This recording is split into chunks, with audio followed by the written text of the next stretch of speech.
డిమాండ్లు ఇవ్వాలని చెప్పని ప్రతి కార్మికుడికి శిరస్సు వంచి నమస్కరిస్తున్నా.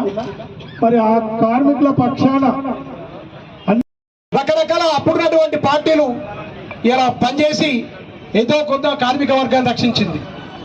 ఏదేమైనప్పటికీ కేంద్రంలో ఉన్నటువంటి ఏ పార్టీ అయినా కావచ్చు, ఇలా ఆ పార్టీ చేసేటువంటి విధానంతో నేషనల్ టెక్స్టైల్ పార్కు సంబంధించినటువంటి అన్ని విషయాలు రకరకాలుగా ఇలా మన కళ్ళ ముందు ఒక అద్భుతమైనటువంటి బిల్డింగులు కనపడతా ఉన్నాయి.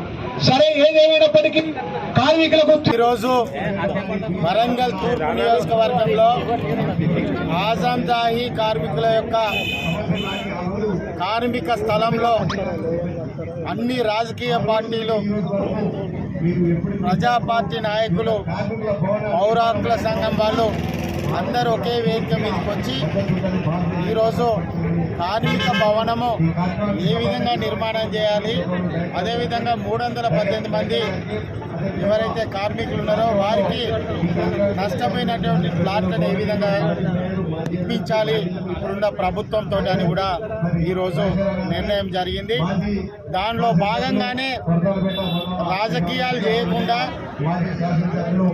దీని మీద ఒకరిపై ఒకరు నిందలు వేసుకోకుండా నిజాలను వెలికి తీసి కార్మికులు ఎవరి వల్ల నష్టపోయారు అన్నది ఒక ముఖ్యాంశం అయితే, రెండవ అంశము కార్మికులకు మార్చి 31వ తారీఖు వరకు ఇప్పుడున్నటువంటి ప్రస్తుత ప్రభుత్వము కనుక స్పందించకుంటే ఏప్రిల్ 1వ తారీఖున వ్యక్తిగత నిధులతోనే ఇక్కడ 4 రూముల భవనాన్ని నిర్మించాలని కూడా ఈరోజు నేను వ్యక్తిగతంగా కూడా దీన్ని అన్ని ప్రజా సంఘాల మధ్యలో దీన్ని ప్రతిపాదన చేయడం జరిగింది.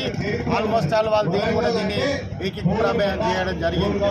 ఈ 90 రోజులలో ఇప్పుడున్న ప్రభుత్వాన్ని అన్ని రకాలుగా ముఖ్యమంత్రిని కలవడం కానీ, ఉన్నటువంటి మంత్రిని కలవడం కానీ అన్ని రకాలుగా ప్రయత్నాలు చేస్తాం.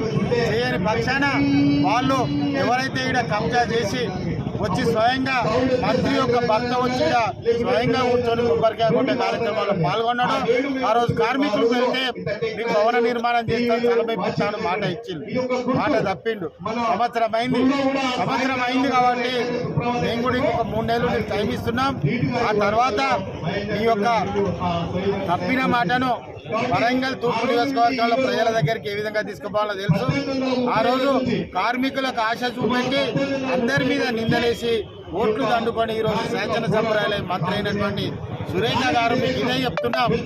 మీరు పంచనగిరిలో సర్పంచ్ గెలిస్తే సంబరాలు చేసుకుంటున్నారు, అదేవిధంగా వరంగల్ తూర్పు వాళ్లకు ఎవరు ఎమ్మెల్యే ఉన్నప్పుడు ప్రమోషన్ అయింది, ఎవరు దీంట్లో భాగస్వామ్యాలు, ఏ అధికారులు డబ్బులు తీసుకున్నారో, ఏ రాజకీయ నాయకులు డబ్బులు తీసుకున్నారో తెలుసుకుందామా అని కూడా ఈ సందర్భంగా చెప్తున్నాం.